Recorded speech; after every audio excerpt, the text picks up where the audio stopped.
Bienvenue Stop Invest, la chaîne des top d'investissement. Ici, on parle essentiellement d'entreprises de qualité.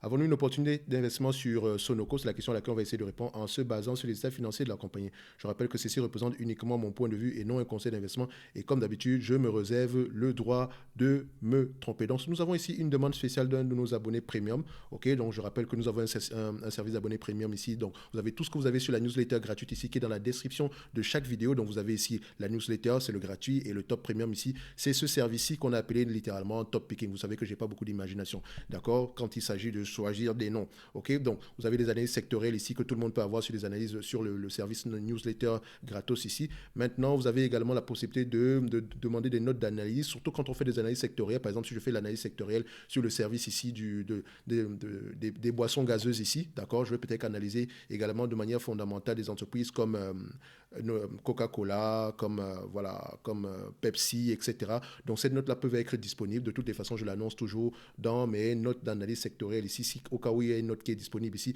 Et à la demande ici des abonnés premium, vous pouvez les avoir directement. Et je le donne à tout le monde, ne vous inquiétez pas, uniquement pour les abonnés premium. D'accord. Vous avez également droit à des analyses quantitatives, dont j'ai bien mis fondamental ici à côté parce que tout le monde confond. Moi, j'appelle ça analyse quantitative ici, ce que je fais généralement ici sur la plupart des entreprises quand on essaie d'évaluer la compagnie ici. Donc, vous pouvez demander que ce soit une entreprise américaine, européenne, etc.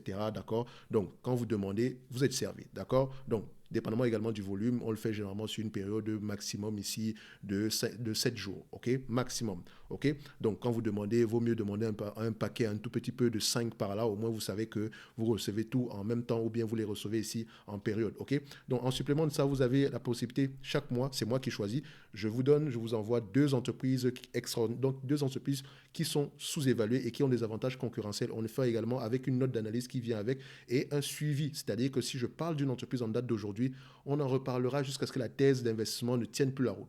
Ok.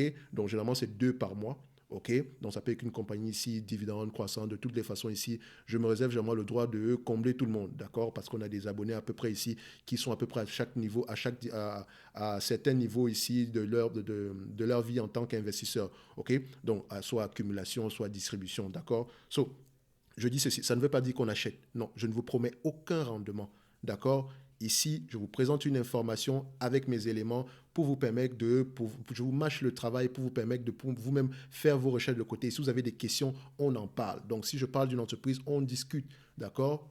On discute réellement, d'accord. Si vous avez des questions, je peux vous envoyer également dans les rapports financiers, allez voir où est-ce que se trouve la réponse parfois à ces questions-là, d'accord. Donc, les entreprises que je choisis ici sont des entreprises sur lesquelles moi-même je pourrais investir. C'est la raison pour laquelle je garde uniquement en Amérique du Nord. Et vous avez également accès au Discord privé directement. Donc, pour tous ceux qui sont abonnés, n'oubliez pas, vous avez accès au Discord privé. C'est à ce niveau-là qu'il faut me poser toutes les questions nécessaires, plus d'autres éléments qui vont arriver dans quelques jours. Et je n'en dirai pas plus à ce niveau-là. Donc, maintenant, en question prix, vous allez le voir ici, c'est rien du tout, d'accord. Donc, je pense que vous allez voir que c'est tout à fait cadeau pour tout ce qui est écrit ici, d'accord. Juste par rapport à cette partie-ci, vous allez clairement récupérer vos cash littéralement, au moins sur les 5 prochaines années. Je n'aime pas dire un an ici parce qu'il n'y a aucune garantie ici de rendement, d'accord. Je le dis toujours, d'accord. Si vous voyez quelque chose où on vous garantit un certain rendement, faites attention, d'accord. Si on vous propose un service avec un rendement, faites attention, ça n'existe pas du tout parce que on ne sait pas ce qui peut se passer demain. La seule chose qu'on peut contrôler, c'est l'analyse qu'on fait sur nos différentes entreprises ici, de vérifier si on a tous les éléments nécessaires qui pourraient répondre à nos différentes questions, à savoir la croissance, les marges, etc. D'accord. Donc, on revient ici. En termes de revenus, nous avons quoi? Ça, c'est Sonoco. Donc, Sonoco ici, directement, on essaie de savoir qu'est-ce qu'elle fait. OK. Donc, c'est une compagnie ici. J'avais pris Sonoco ou bien Paychex. C'est Sonoco que je cherche. Voilà. Donc, c'est Sonoco qu'on va aller regarder. Donc, je zoome tout ça. Alors, au niveau de Sonoco, qu'est-ce qu'on a? Donc, c'est un consumer packaging. Donc, c'est-à-dire ici que c'est un fabricant d'une variété de produits d'emballage, de consommation, d'industriels, de protection et de soins de santé. Donc, c'est-à-dire que ce sont des produits d'emballage, essentiellement pour la consommation, pour la consommation, les industries, ou bien les protections pour certains éléments, enfin, certaines industries ici de protection également, ainsi que les produits de soins de santé. Donc, par exemple, ça peut être voilà, soins de santé, entre parenthèses, je peux dire des tubes de dentifrice ou bien ici des bouteilles de shampoing ou des choses comme ça. Donc, la société exerce ses activités dans environ 300 sites repartis dans 32 pays. La société opère à travers 2 segments. Consumer Packaging et Industrial Paper Packaging. Donc, le segment Consumer Packaging sert les marchés des aliments préparés frais ainsi que d'autres emballages pour les produits de consommation directe et comprend les divers produits y compris, donc on dit ici les divers produits et services, y compris les conteneurs en papier rigide, rond et profilé. Donc les extrémités et les fermetures en métal, donc voilà, c'est à peu près tout le blabla qu'il y a dessus, donc ce sont les produits d'emballage. Vous avez compris de quoi on parle. Donc quand on parle de produits d'emballage, ici, ça me permet ici de parler je pensais à une entreprise ici, je pense que l'entreprise s'appelle PKG ici, donc j'oublie le ticker symbole. Donc on peut voir ici rapidement PKG parce qu'on l'a étudié sur la chaîne Packaging Corporation, d'accord. Donc quand vous venez ici, vous tapez ici PKG, on espère qu'on va retrouver la compagnie ici. Donc PKG, est-ce que Top Invest a étudié PKG? Donc on va mettre ça ici, Packaging Corporation. Est-ce que on a ici Packaging Corporation? On va mettre ça ici rapidement. Donc, c'est un concurrent à cette compagnie-ci. Donc, il faut également regarder ça ici. Je pense également, donc je ne pense pas qu'on l'a encore fait. Je pense qu'on a plutôt fait Amcor, qui est plutôt un concurrent également, si je ne me trompe pas. On a Amcor. Oui, exactement. Donc, Amcor également, ce sont les produits d'emballage. J'aime bien ce genre de business, c'est facile à comprendre. C'est vraiment facile à comprendre. Ok, ce sont également des business, voilà, on peut à peu près avoir une petite visibilité à long terme, mis à part les produits liés au plastique, etc. Je pense que la plupart de ces entreprises ici vendent déjà des produits à peu près, des contenants ici à base ici de produits recyclés, donc plus du papier, etc. Et à l'heure où on livre ici les produits par Internet, vous savez qu'on consomme de plus en plus d'emballage. Ok, donc on revient sur la vidéo ici rapidement, vous connaissez déjà la chanson. Revenu, marge, revenus, croissance, marge des free cash flow, nombre d'actions, PER moyen, dette nette. Okay? En termes de revenus, qu'est-ce qu'on obtient ici? Déjà, on constate une chose. Le revenu ici est croissant sur les dernières années. Quand je regarde ici le volume de croissance du revenu, qu'est-ce que j'obtiens? Je vois à peu près du 26%. Ça me fait peur dans le sens où quand je regarde cette compagnie ici, annuellement, ce n'est pas une compagnie qui a généralement une croissance. Ce n'est pas une compagnie qui est en croissance. Je pense ici que c'est une compagnie qui fait beaucoup d'acquisitions. D'accord? Donc quand on regarde ici le cash acquisition, on voit ici que voilà, on a beaucoup d'acquisitions. OK? Il faut faire attention. Donc je vous ai toujours dit ici que quand on regarde la croissance, on questionne toujours l'origine de la croissance, la source de la croissance. Et je vous ai dit qu'il y a 4 sources de croissance, d'accord? Ainsi que la qualité de cette croissance. Ne vous inquiétez pas, pour la croissance, on va y revenir dans quelques jours. On parlera spécialement on fera une vidéo spécialement pour parler de la croissance, d'accord? Comment est-ce que vous devez apprécier cette croissance-là? Parce qu'il est très facile d'extrapoler les choses. Or, toutes les croissances ne se valent pas du tout. Il faut faire attention. Et la croissance ici, ce n'est pas par rapport au passé, c'est par rapport au futur. Parce que tout ce qui est présentement ici, c'est juste de l'information pour dire que, OK, voilà la croissance qu'on a eue sur le passé, dans le passé. Et on ne peut pas se dire ici qu'on aura cette croissance dans le futur. Il faut absolument lire les rapports financiers pour avoir une information générale par rapport à ça. Parce que la croissance ici dépend de la taille du marché. D'accord? Donc, on revient ici sur Sonoco. Donc, je constate ici qu'on a une acquisition. Donc, si on a une acquisition en cours, il faut faire attention. Le revenu qu'on va prendre présentement ici, l'estimation de revenus des analystes sur l'année 2023, on aura combien à peu près? On s'attend à peu près à combien? Et je vous ai dit que c'est la pente également qui est importante. Ici, on s'attend à peu près à 7 milliards 500, si je ne me trompe pas. On va mettre 7 milliards, je vais mettre 7 milliards 500 ici, pas me casser la tête ici. Donc, ici, on met ici à peu près combien en année 3. Je vais mettre ici en année 3, on s'attend à peu près à avoir combien? À peu près 7 milliards 500 également. Donc, je mettrai 7 milliards 500 en termes de revenus. 7,5, c'est déjà l'estimation des revenus pour 2023. Actuellement, je rappelle que nous avons combien présentement? Nous avons à peu près 7 milliards de revenus. Donc, ce serait également bien de voir combien d'analyses on a sur le dossier. Donc, je peux aller voir ici le nombre d'analyses sur le dossier en date d'ici. On a à peu près 6 analyses. Ça va, c'est assez correct ici. Donc, voilà. On dézoome un tout petit peu. Donc, on a déjà les revenus. Maintenant, on cherche les marges. C'est bien d'avoir de la croissance, mais j'aime également aller regarder est-ce que cette entreprise-là a des marges brutes stables, OK, ou croissantes. Donc, je constate ici une chose. Le creux ici, c'est 2011. Et depuis 2011, on a une croissance un tout petit peu soutenue des marges. J'aime ça. C'est une bonne chose. Maintenant, la croissance des marges est due à quoi? Augmentation des prix, d'accord? Augmentation des volumes, d'accord? Ou bien, voilà, il faut questionner également, généralement c'est la croissance de la marge, ou bien également c'est le fait qu'il y ait une matière première ici qui a des prix, il y a eu un prix il y a une matière première ici qui a des prix très bas, donc ça nous permet ici de profiter de marges brutes plus élevées ici. Donc il faut toujours questionner également l'origine de la marge brute, ok? Donc la qualité de cette marge brute là, ici c'est durable. Donc ici, maintenant, on va passer au net income. Je compare les net income et les free cash flow. D'accord? On va regarder les net income ici et les free cash flow. D'accord? Donc, free cash flow, je prends ça, je mets sur le même graphique. Qu'est-ce que ça me donne ici? Je les mets là. Ça parle. Alors, Là, je peux voir que les net income et les free cash flow sont très en zigzag ici, mais on peut avoir une certaine tendance avec les net income. Donc, on peut littéralement se dire ici que ces net income s'ils peuvent être véridiques. Mais vu que nous avons ici une compagnie qui a fait une acquisition, est-ce que l'acquisition en cours va nous permettre de garder les mêmes marges? Point d'interrogation.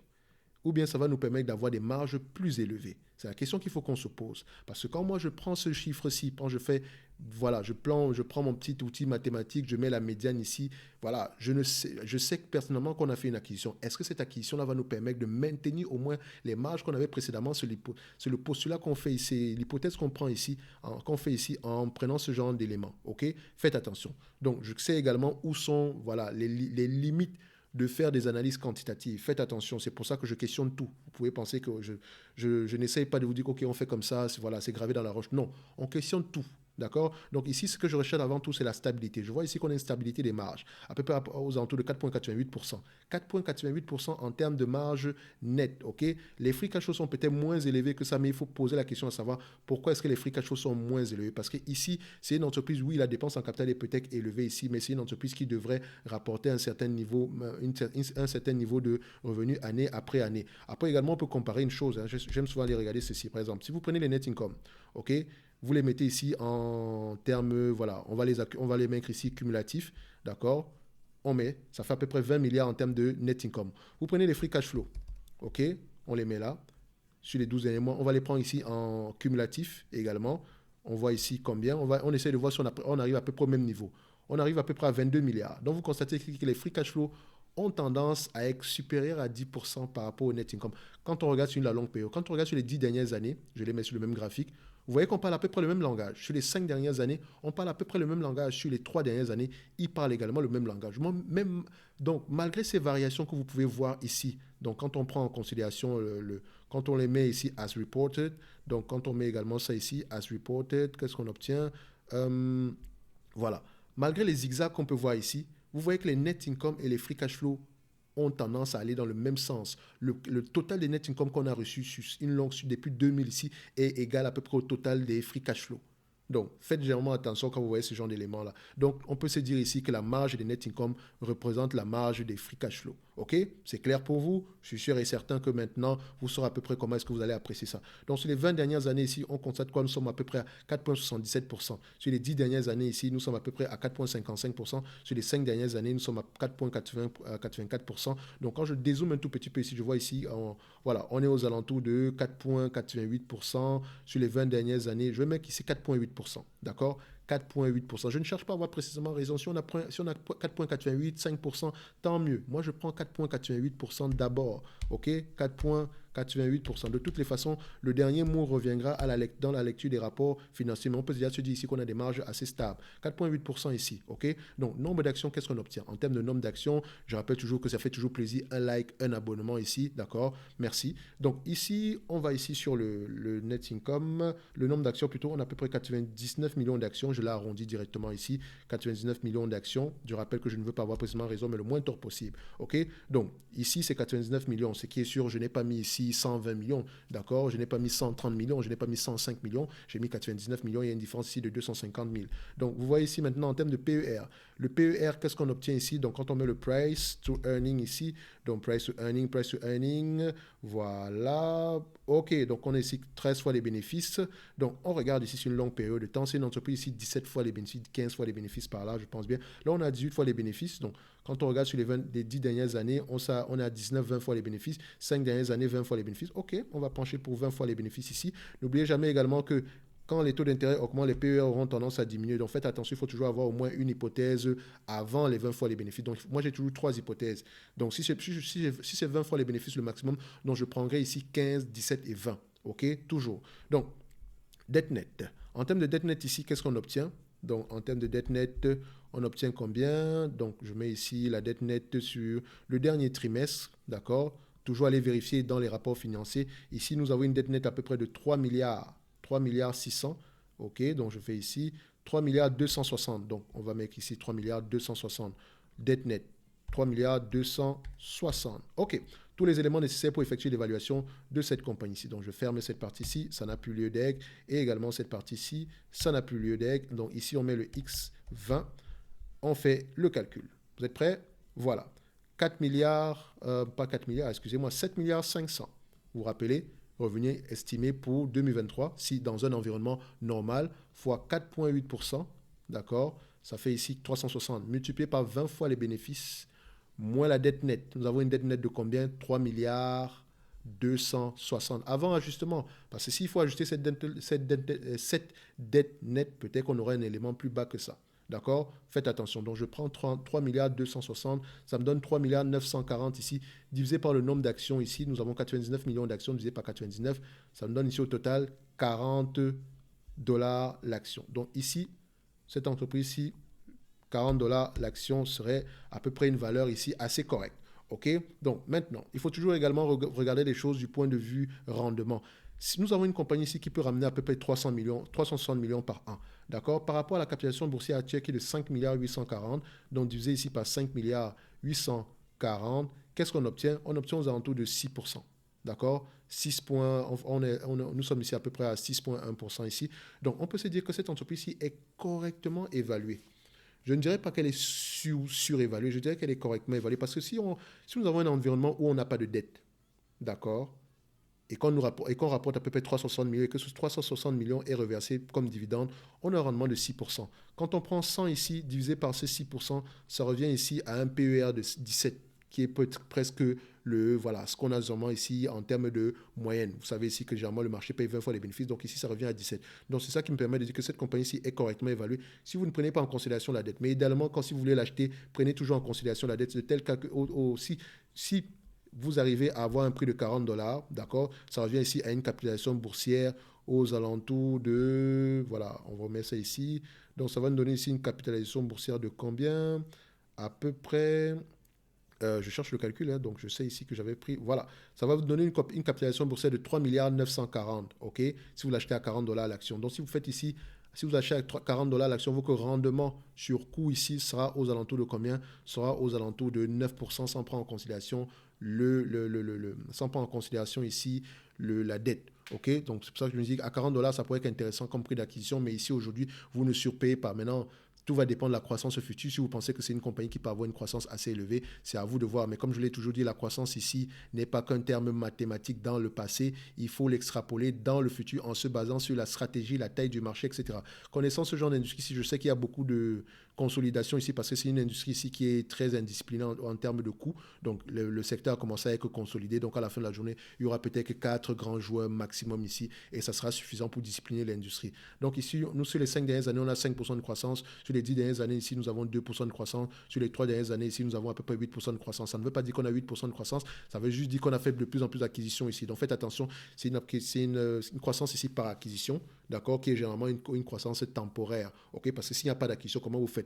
Et plus, quand vous faites des croissances ici par acquisition, vous n'avez pas le choc de faire de plus en plus d'acquisitions de plus en plus élevées, d'accord? Donc de payer de plus en plus pour de plus en plus être gros afin que ça puisse être assez, que ça puisse avoir de l'impact au niveau de la croissance des revenus, d'accord? Mais ça ne veut pas dire que ça aura un impact au niveau de la croissance des marges. Donc ici, en termes de dividendes, parce qu'il faut qu'on parle du dividende ici, vous voyez qu'on distribue un dividende ici de 3,28%. Je rappelle ici que si vous distribuez la totalité des bénéfices nets par rapport au prix actuel, vous aurez à peu près un rendement de 6%. Donc ce dividende-ci, il est safe. Est-ce qu'il a tendance à augmenter ce dividende en question? Donc on le regarde ici rapidement. Dividend per share, donc on regarde ici annually, oui, il a tendance à augmenter, donc il y a de grandes chances qu'il continue à augmenter également. Donc si on regarde ici l'augmentation de ce dividende-là en termes de, voilà, disons qu'on le prend ici en termes de pourcentage, donc yearly growth, donc on voit ici que en moyenne, on est à combien? On est à peu près à une augmentation de 4% par là en moyenne. Sur les dernières années, on est presque à 5% et par rapport au dernier trimestre ici, on était à peu près aux alentours de 8%. Donc oui, il y a de fortes chances qu'il continue à augmenter ici. OK? So maintenant, à vous de questionner. Je pense que ça représente déjà presque un payout ici de 50% ici. Donc il nous reste à peu près 180 millions pour repayer la dette ici. D'accord? Donc voilà, 5 années, bon ça va, mais ça va mettre du temps avant que cette dette-là ne soit remboursée. Mais cette dette-là est assez jouable parce qu'il faut souvent regarder également ici la dette nette sur EBITDA. Donc dette nette sur EBITDA, on arrive à avoir combien ici? Dette nette sur EBITDA, on a à peu près 2,9 fois ici, donc c'est assez correct. Mais vu que également c'est une entreprise ici où c'est une entreprise ici à capitaux intensifs, d'accord, donc il faut souvent également aller regarder avec le CAPEX, donc on est à 4 ici, donc en dessous de 5, c'est assez correct également ici. Bref. C'est tout ce que je pouvais dire ici par rapport à Sonoco. Je pense que mon prix reste à 40 dollars l'action. Je pense que Si vous avez, voilà, si vous avez également une hypothèse contraire, laissez-moi savoir ça en commentaire. Il n'y a pas de souci, le débat est toujours ouvert. OK, donc ici, le rendement est safe. Le prix actuel est juste correct. Idéalement, on aimerait l'avoir à 40 dollars à l'action. D'accord, donc on se dit également ici que le dividende ici, il peut être bien payé. Mais voilà, il serait également intelligent de ne pas continuer à l'augmenter aussi rapidement parce que il ne nous reste pas beaucoup d'argent pour rembourser la dette. C'est également une entreprise qui croit par acquisition. Donc, on va se donner rendez-vous sur la prochaine vidéo. Et d'ici là, portez-vous bien. Merci.